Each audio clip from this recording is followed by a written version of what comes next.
Hello, good morning. कैसे हो सब लोग? बढ़िया। चलो देखो, अभी स्टार्ट करते हैं क्वेश्चन नंबर 5 जो कि हमारा इस मेथड का लास्ट क्वेश्चन है। उसके बाद हमारे पास जो जॉइंट वेंचर के टोटल 3 मेथड थे उसमें से सेकंड मेथड स्टार्ट हो जाने वाला है। ठीक है, तो अभी करते हैं इसके लास्ट मेथड, फर्स्ट मेथड का लास्ट क्वेश्चन। देखो, A, B and C are doing business as a building constructor. They undertake jointly for a construction of building for newly started joint stock company at contract price is 25 lakh rupees, payable as 20 lakh rupees in cash and 5 lakh rupees in debenture of company। देखो, debenture क्या होता है, shares क्या होता है, ये हमें chapter number जब हम 5th पढ़ेंगे तो हमें और अच्छे से समझ में आ जाएगा। बाकी आपने 11th क्लास की बिजनेस मैनेजमेंट की बुक में थोड़ा बहुत इनको पढ़ा होगा। कंपनी को जब भी पैसे की ज़रूरत होती है ना, कंपनी क्या करती है, मार्केट में अपनी शेयर इशू कर देती है। अगर कंपनी शेयर इशू ना करना चाहे फिर भी कंपनी को पैसे की ज़रूरत है और वो उसकी पूर्ति करना चाहती है तो क्या करती है, मार्केट में डिबेंचर इशू कर देती है। डिबेंचर एक तरह का लोन होता है, समझ में आई किसी बात?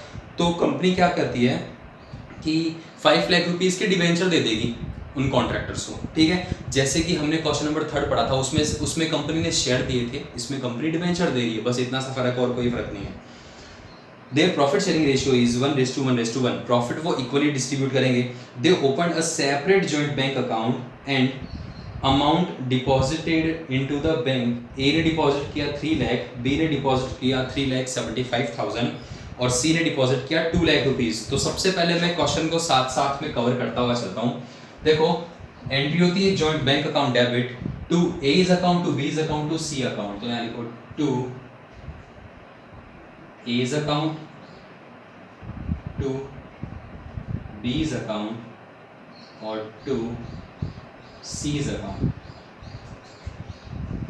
3 लाख रुपीज, 3,75,000 रुपीज और 2 लाख, इतना उन्होंने कैपिटल के इन्वेस्ट किए और बैंक में पैसे डिपॉजिट किए by joint bank. Joint bank में कितना, 3 लाख ए का, बी का कितना, बाय जॉइंट बैंक 3,75,000 रुपीज और सी का कितना, 2 लाख रुपीज। यहाँ लिखो by joint bank 2 lakh rupees, 2 lakh rupees. उसके बाद क्या है, उसके बाद है the transaction of joint venture were as follows. Purchase of material purchase किया 12 लाख रुपए का। एंट्री होती है joint venture account debit to joint bank. यहाँ लिखो टू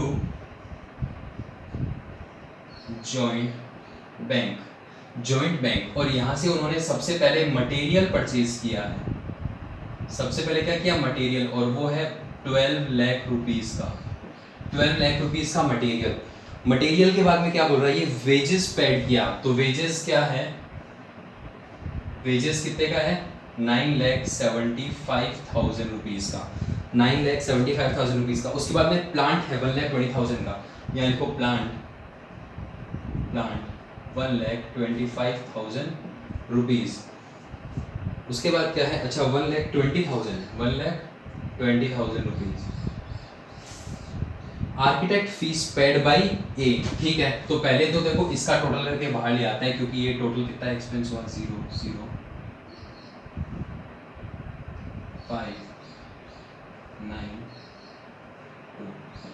22,95,000 रुपीज। यहाँ जॉइंट बैंक से पेमेंट कर दो बाय जॉइंट वेंचर 22,95,000 रुपीज। अब आर्किटेक्ट की फीस है वो ए पे कर रहा है। आर्किटेक्ट की फीस कितनी थी, 35,000। पे कौन कर रहा है, ए। तो एंट्री होती है joint venture account debit to A's account. यहाँ देखो टू एज अकाउंट। आर्किटेक्ट की फीस पे कर रहा है, कितनी थी, 35,000 रुपीज थी। क्या, ए के अकाउंट में लिखो by joint venture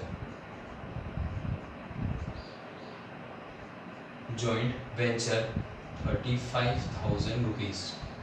next line बोल रहा है कंक्रीट मिक्सचर है concrete mixture by A, concrete mixture कौन लेके आया, ए लेके आया, बी लेके आया, कंक्रीट मिक्सचर बाई बी वो लेके आया 1,25,000 का, यहाँ लिखो टू बीज अकाउंट। जब भी को-वेंचर्स के द्वारा कुछ मटेरियल, गुड्स या कंक्रीट कुछ भी लेके आया जाएगा जो जॉइंट वेंचर में, तो लिखा जाएगा टू साइड में। और जब भी वो उनमें से कुछ लेके चला जाएगा, मान लो कुछ रिमेनिंग स्टॉक लेके चला गया या फिर कंप्लीट मिक्सचर लेके चला गया, तो उस कंडीशन में लिखा जाएगा बाई साइड में। क्लियर है ना ये बात? 1,25,000 का 1,25,000 रुपीज। और बी के अकाउंट में लिखो यहाँ पे by joint venture 1,25,000 rupees, 1,25,000 rupees. उसके बाद है and a motor truck is given by C 1 lakh rupees. एक मोटर ट्रक थी वो सी ने दी है, तो यहाँ लिखो to C's account, C's account 1 lakh rupees. Entry होती है joint venture account debit to C's account, ठीक है। और सी के अकाउंट में लिखो by joint venture 1 lakh rupees. उसके बाद देखो नेक्स्ट लाइन में बोल रहा है ये ए टुक रिमेनिंग मटेरियल। ए क्या कर रहा है, लास्ट में जो गुड्स बच गया ना वो ले लिया उसने, मटेरियल 70,000 का मटेरियल उसने ले लिया ए ने। And B took concrete mixture for 60,000, B ने कंक्रीट मिक्सचर ले ली। तो जब भी वो कंक्रीट मिक्सचर वगैरह वो एंड में लेंगे तो एंट्री होगी, यहाँ पे करो, एंट्री होगी co venturers account debit to joint venture. और को वेंचर कौन है अपने पास, बाय एज अकाउंट और बाय बीज अकाउंट। 70,000 का मटेरियल लिया है ए ने, 70,000 का मटेरियल लिया है ए ने, और 60,000 का कंक्रीट मिक्सचर लिया है बी ने। उसके बाई साइड में, तो इन अकाउंट्स के टू साइड में यहाँ लिखो to joint venture, joint venture 70,000 rupees, और यहाँ लिखो to joint venture, joint venture 60,000 rupees. Clear है यहाँ तक? नेक्स्ट लाइन बोल रही है plant sold for 30,000 rupees. Plant कितने में बेच दिया, 30,000 में बेच दिया। एंट्री होती है joint bank account debit to joint venture, यहाँ लिखो by joint bank, joint bank 30,000 rupees, और बैंक में पैसे आ जाएंगे to joint venture, joint venture 30,000 rupees. उसके बाद क्या हो रहा है देखो, C took truck for 40,000 rupees. C है वो ट्रक ले रहा है 40,000 रुपीज में। एंट्री होती है C's account debit to joint venture, यहाँ लिखो बाय सीज अकाउंट 40,000 रुपीज में उसने क्या किया, ट्रक ले लिया, और सी के अकाउंट में लिखेंगे to joint venture 40,000 rupees. Clear है यहाँ तक? नेक्स्ट लाइन बोल रही है contract price receive. Contract price receive हो गया, अरे हमने ये तो किया ही नहीं। एंट्री होती है joint bank account debit debentures account debit to joint venture, तो यहाँ लिखेंगे by joint bank, joint bank कितने, जॉइंट बैंक में कितने आएंगे, 20 लाख रुपए आएंगे क्या, जॉइंट बैंक में आएंगे 20 लाख रुपए। और डिबेंचर कितने आएंगे, यहाँ लिखो बाय डिबेंचर, डिबेंचर आएंगे हमारे पास 5 लाख रुपए के, ठीक है। और ये जो जॉइंट बैंक में पैसे आए, तो जॉइंट बैंक में लिखो to joint venture, joint venture 20 lakh रुपए, 20 लाख रुपीस। देखो एंट्री हुई थी joint bank account debit debenture account debit to joint venture. हमारे पास डिबेंचर का अकाउंट डेबिट पड़ा है 5 लाख रुपए से, डिबेंचर का अकाउंट क्या पड़ा है, डेबिट पड़ा है 5 लाख रुपए से। नेक्स्ट टाइम देखो क्या बोल रही है, A took debenture at 20% less than cost price. A ने क्या किया, डिबेंचर ले लिया 20% लेस पे। डिबेंचर का अकाउंट हमारे पास कौन सा पड़ा है, डेबिट। जब ए लेके जाएगा तो डिबेंचर हो जाएंगे क्रेडिट, और ए लेके जा रहा है तो ए कौन है, रिसीवर। याद करो वो golden rule, debit the receiver credit the giver. तो ए लेके जा रहा है तो ए को कर देंगे डेबिट। एंट्री होगी A's account debit joint venture account debit to debenture account. देखो ध्यान से, हमारे पास टोटल 5 लाख रुपए के डिबेंचर थे, जिसको 20% डिस्काउंट पे ले लेगा ए। 20% इसका होता है 1 लाख रुपीज। 20% कितना होता है 1 लाख रुपीज। 5 लाख में से 1 लाख हम लेस कर देंगे क्योंकि ये तो डिस्काउंट हो गया ना 1 लाख रुपए, तो इसको लेस कर देंगे तो 4 लाख रुपीज में इसे ए ले लेगा। 4 लाख रुपीज में इसे कौन ले लेगा ए। देखो एंट्री होगी, डिवेंचर का अकाउंट हमारे पास डेबिट पड़ा है 5 लाख रुपए से। एंट्री क्या करेंगे हम, A's account debit 4 lakh rupees से, क्योंकि वो 4 लाख रुपीज में लेने के लिए एग्री हुआ। तो मैं एंट्री यहां कर दूं क्या, नीचे यहां कर देता हूं। देखो नीचे एंट्री कर देता हूं मैं। एंट्री होगी A's account debit 4 lakh rupees, 4 lakh rupees, और 1 लाख रुपए का हमारे पास डिस्काउंट हो जाएगा क्योंकि वो 5 लाख रुपए के डिवेंचर 4 लाख रुपीज में लेने के लिए एग्री हुआ, तो 1 लाख रुपए का हमारे पास डिस्काउंट हो जाएगा। डिस्काउंट हमारे पास लॉस है, तो जॉइंट वेंचर को डेबिट कर देंगे। Joint venture account debit 1 lakh rupees से, और 2 कर देंगे डिवेंचर। ये डिवेंचर का अकाउंट हमने क्रेडिट कर दिया, तो डिवेंचर का अकाउंट हमारे पास से क्लोज हो गया। क्लियर है यहाँ तक। तो देखो जॉइंट बैंक ए का अकाउंट को डेबिट कर देंगे 4 लाख से, और जॉइंट वेंचर में 1 लाख रुपए डेबिट कर देंगे। यहां लिखेंगे 2 A debenture account, debenture 4 lakh rupees, और जॉइंट वेंचर में लिखेंगे 2 डिवेंचर 1 लाख रुपीज का लॉस, जो डिस्काउंट था 1 लाख रुपीज से।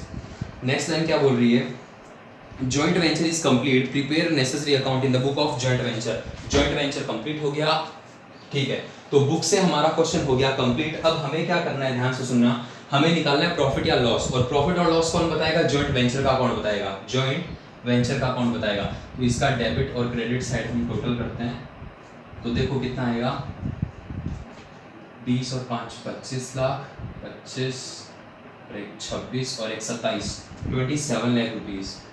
27 लाख रुपीज होगा इसका क्रेडिट का टोटल, इसे डेबिट में लेके आएंगे 27 लाख, इसे टोटल करेंगे 23 24 25 26 26 लाख 20,000 26 लाख 55, तो यहाँ बचेंगे 45,000, और ये 45,000 प्रॉफिट हम डिस्ट्रीब्यूट कर देंगे ए बी और सी को। किस प्रॉफिट शेयरिंग रेशियो में, इक्वल 1:1:1, यानी को 2 A's account 2 B's account 2 C's account, इन्हें हम इक्वली प्रॉफिट दे देंगे 15,000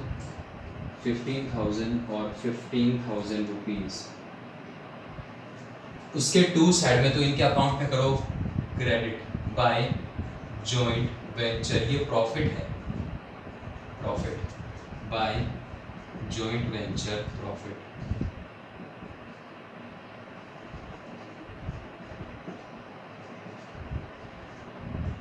प्रॉफिट 15,000 रुपीज।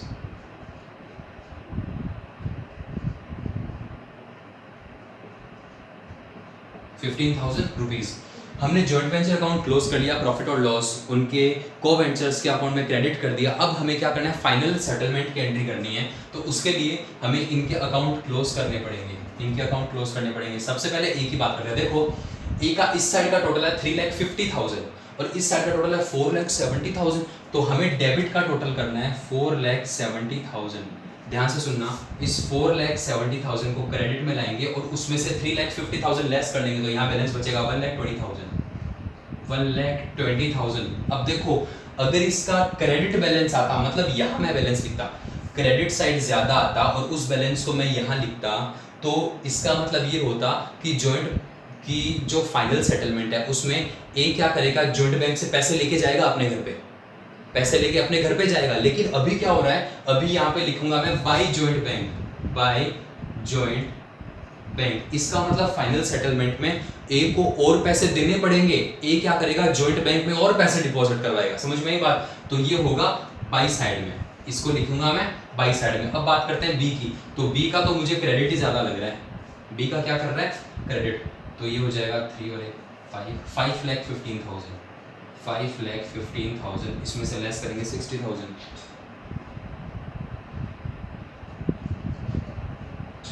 5,15,000, तो ये क्या आ जाएगा 4,55,000 नहीं आ जाएगा क्या? हाँ 4,55,000 ठीक है। यहाँ लिखो to joint bank, joint bank ये पैसे लेके जाएगा अपने घर पे 4,55,000। अब बात करते हैं सी की। देखो इसका टोटल है 3,15,000 3,15,000।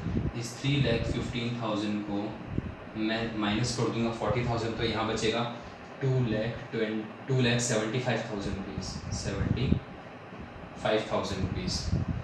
यानी को टू जॉइंट बैंक ये भी इसका फाइनल पेमेंट है या फाइनल सेटलमेंट बोल दो इसका, फाइनल सेटलमेंट। ये जो ए है ये पैसे लाएगा और ये लोग पैसे लेके जाएंगे, तो इसके बाई साइड में तो उसके टू साइड में, यानी को टू एज अकाउंट 1,20,000 रुपीज़, ये 1,20,000 रुपीज़ लेके आएगा। और अब बात करते हैं बी और सी की, तो इसके टू में तो इसके बाई साइड में, यानी को बाय बीज अकाउंट और बाय सीज अकाउंट। ये 4,55,000 रुपीज़ लेके जाएगा अपने घर और ये 2,75,000 रुपीज़ लेके जाएगा अपने घर। अब इनका टोटल कर लेते हैं और टोटल इनका इक्वल आना चाहिए। देखो इनका टोटल करते हैं, देखो 0 0 0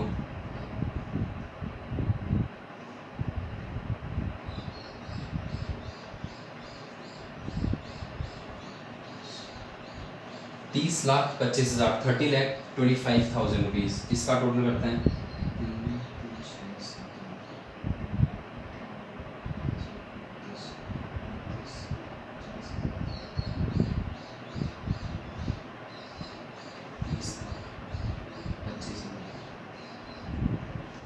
₹30,25,000 ठीक है। तो ये हो गया हमारा क्वेश्चन नंबर 5। मिलते हैं नेक्स्ट क्लास में सेकंड मेथड के साथ, और उसके हमारे पास 3 से 4 क्वेश्चन होंगे। उनको हम देखो, सबसे पहले तो हमें पूरा 1 दिन लगेगा कि उसकी जर्नल एंट्रीज और उसके अकाउंट सीखने में, उसके बाद हमें 2 से 3 दिन लगेंगे उसके क्वेश्चन सॉल्व करने में, ठीक है। और फिर हमारा नेक्स्ट जो थर्ड टॉपिक होगा, जो थर्ड मेथड होगा, उसे हम कंप्लीट करेंगे 2 से 3 दिन में। बहुत ईजी है, इन अकाउंट से भी ये जो हमने सीखा है ना, इससे भी बहुत ईजी है सेकंड मेथड और थर्ड मेथड, ठीक है। तो मिलते हैं नेक्स्ट लेक्चर में।